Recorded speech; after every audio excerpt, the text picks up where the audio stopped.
Welcome friends. In this tutorial, we will be learning about lightings in 3ds Max. Lighting is one of the most important part in modeling. Right now, we have default lighting. To check it, let's maximize our perspective viewport. There it is. Let me zoom out. To do that, I'll just simply zoom out. And now we can have a very better look at our object.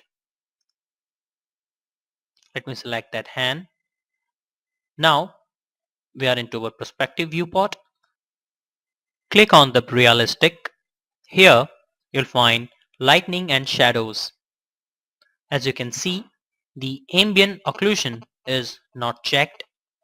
Yours might be checked, but when we render this video, it will not be there.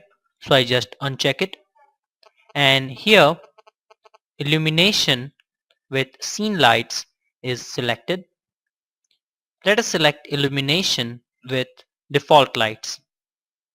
And if we move it, you'll see the shadow and lighting is changing. To add a light, let's go to this command panel. We are into the create pan and we have selected lights. Here there will be photometric and standard lights. We'll select standard and we'll select Omni light. Now once you place that light, you'll see all this becomes dark.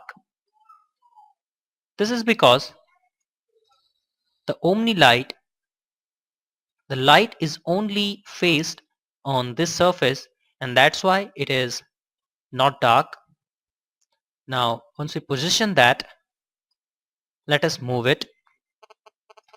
As you can see, the light is there. It works like this. The face that is coming in touch with light is illuminated, and as you move it, you'll see these parts are being illuminated. But here the light is not touching at these faces, so they are not illuminated. So these are the basics of light, and we have seen how to implement Omni light in our modeling. Thank you.